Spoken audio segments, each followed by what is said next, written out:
यानंतर आणखी एक महत्त्वाची बातमी येते। अंमली पदार्थांची तस्करी करणारी एक बोट उद्ध्वस्त करण्यात आली आहे। गुजरात एटीएस आणि भारतीय तटरक्षक दलाने ही कारवाई केली। पोरबंदर जवळ अंमली पदार्थांची तस्करी करणारी ही बोट उद्ध्वस्त झालेली आहे।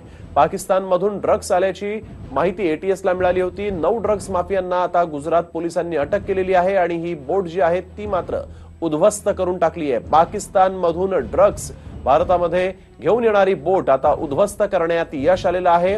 एटीएसने ही बोट उद्ध्वस्त केलेली आहे, तर पोलिसांनी 9 ड्रग्ज माफियांना बेड्या ठोकलेल्या आहेत। गुजरात पोलिसांची ही कारवाई या ठिकाणी आपण बघतोय। हे माफिया जे आहेत ते आता अटकेत आलेले आहेत। भारताला अंमली पदार्थांच्या आहारी लावण्याचं कामच यावेळेस पाकिस्तानने हाती घेतलंय असं दिसतंय। ही दृश्य आपण बघतोय। ही बोट उद्ध्वस्त केल्यानंतर आगीच्या भयंकर ज्वाळा या ठिकाणी निघाल्या होत्या, परंतु ही बोट उद्ध्वस्त करून या तस्करांना चांगलाच धडा आता सुरक्षा दलाने शिकवलेला आहे। अंमली पदार्थांची तस्करी करणारी बोट आज उद्ध्वस्त करण्यात आलेली आहे। गुजरात एटीएस आणि भारतीय तटरक्षक दलाने ही कारवाई केली। प्रमोद जगताप आमचे प्रतिनिधी यावेळेस आपल्याबरोबर फोन लाईन वरून जोडले गेलेले आहेत। प्रमोद, काय अधिक सांगाल? भारतीय तटरक्षक दलाची ही एक अत्यंत महत्त्वाची कामगिरी। स्नेहल, नक्कीच आपण जर बघितलं ही अत्यंत महत्त्वाची अशी कारवाई असं म्हणावं लागेल गुजरात एटीएसची। गुजरात एटीएसला माहिती मिळाली होती की पाकिस्तानमधून जे आहे ते ड्रग्ज भारतामध्ये सप्लाय केलं जात होतं। त्याच पार्श्वभूमीवर जर बघितलं तर त्यांनी ही कारवाई केलेली आहे। भारतीय कोस्ट गार्ड असेल, एटीएस असेल आणि मरीन टास्क असेल यांच्या संयुक्त फोर्सने जी आहे ती ही कारवाई केलेली आहे। या जवळपास 500 कोटी रुपयांची जे माल आहे तो या बोटीत असल्याची माहिती होती। 9 जणांना एटीएसने ताब्यात देखील घेतलेलं आहे आणि ती बोट जी आहे ती बोट पूर्णपणे उडवून टाकलेली आहे। खरं तर प्रमोद, इथे एक महत्त्वाचा प्रश्न असा आहे की हे 9 ड्रग्ज माफिया जे होते ते देखील पाकिस्तानमधूनच येत होते का?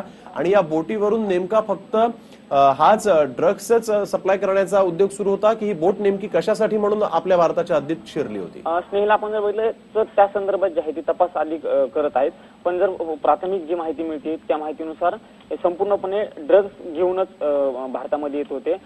हे जे जणांना अटक केलेले आहेत एटीएसने ते संपूर्ण जण ड्रग्ज घेऊन येत होते अशी माहिती मिळते। आधी जो तपास आहे तो सुरू आहे। स्नेहल, अगदी प्रमोद, ही कारवाई जरी स्तुत्य असली, कौतुकास्पद असली, तरी या ठिकाणी एक महत्त्वाचा प्रश्न आहे की सुरक्षेचा प्रश्न उपस्थित होतोय। कारण भारताच्या हद्दीत 26/11चा दहशतवादी हल्ला झाला, तो देखील बोटीमार्फत दहशतवादी आले आणि आज देखील 9 ड्रग्ज माफिया जे आहेत ते देखील अशाच पद्धतीने बोटीमार्फत आपल्या हद्दीत घुसलेले आहेत। त्यामुळे खरं तर आणखीन सुरक्षा व्यवस्था चोख असणं गरजेचं आहे।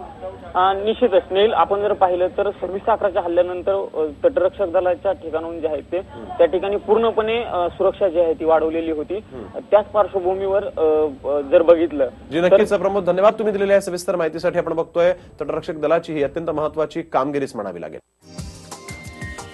हा व्हिडिओ तुम्हाला आवडला असेल तर असे आणखी व्हिडिओ पाहण्यासाठी TV9चं YouTube चॅनल सबस्क्राइब करा, बेल बटन दाबा।